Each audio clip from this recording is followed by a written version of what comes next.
came about actually by students, which I think ultimately was why perhaps it was a successful project. It was brought up by two students in my Year 9 geography class a couple of years ago, who, whilst we were looking at the developing world and wealth distribution across Southeast Asia particularly, they just said, we want to help, can we go? But then immediately in the next breath thereafter lamented their inability to go based on what I thought was a quite exaggerated understanding of their own financial limitations. So from there, the seed was sowed and it all sort of went from strength to strength.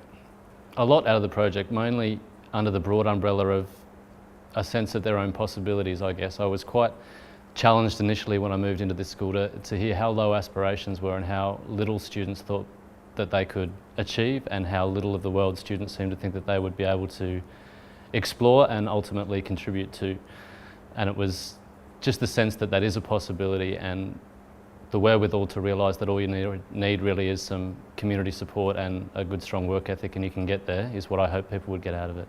Additionally to that, you've got the added benefit of experiencing what it's like to be a cultural minority for a while overseas. I think in a multicultural town like Shepparton, that's a particularly good thing for students to experience.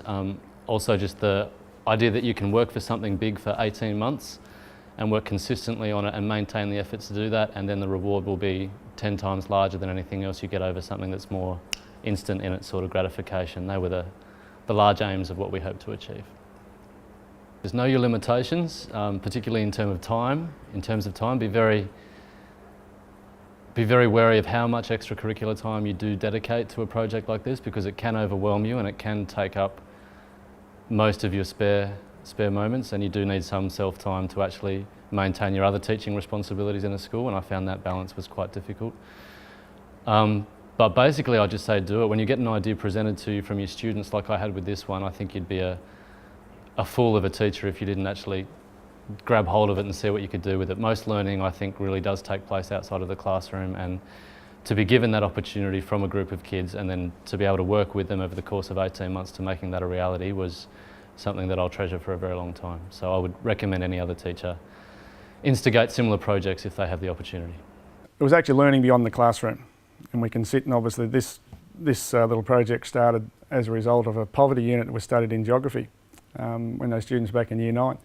It instigated a little bit of interest in it, but you can look at textbooks, you can discuss it and you can read things, but until you actually get out there and immerse it yourself, I think there's a whole range of lifelong skills, life skills that can be developed as a result of it. And I'm sure the students, when we talk to them in more detail, will talk about the teamwork that was involved, the planning, the money management, the decision making and all the delegation that needed to go along with it, the planning that they did, but importantly the friendships and the I guess the opportunity to be able to see what poverty is really like, when we, rather than looking at pictures or looking at movies, and to immerse that and really look at the way other people live and probably appreciate what they have back here in their own culture and within their own setting. Certainly looking at the students who have been involved, I think there's been a really strong connection between the students and the staff. I think it's brought the parents into the school and had a really active role and probably generated a great deal of interest there.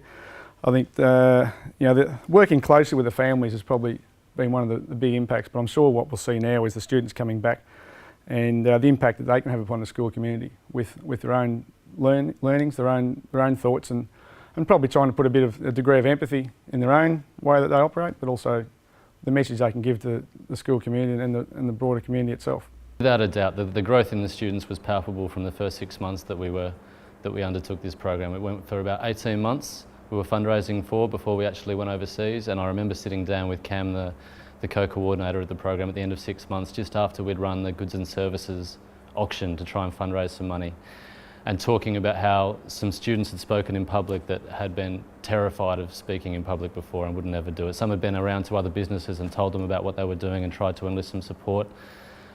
That had all happened in the space of 4 to 5 months, and then over the next 18 months, just the course of their maturity, I wouldn't say growing passion, but the more focused passion on what it was that they were doing and what they were trying to achieve, as well as the excitement.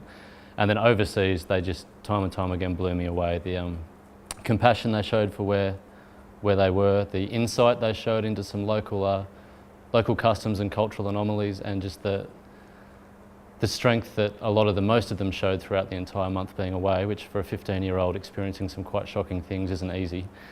And I think they were all they're all brilliant. They really did us proud.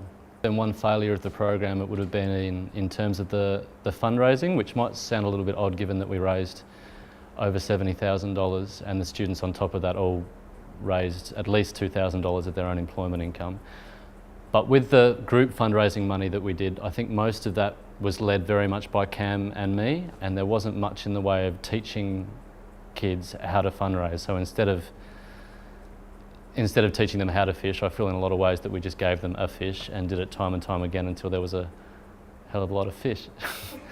Which I think if we could do it over again, I'd spend a bit more time scaffolding them to be able to do this themselves from a fundraising perspective. Everything else, I think we struck that right balance, but I think it was a bit too teacher-centred in terms of the fundraising.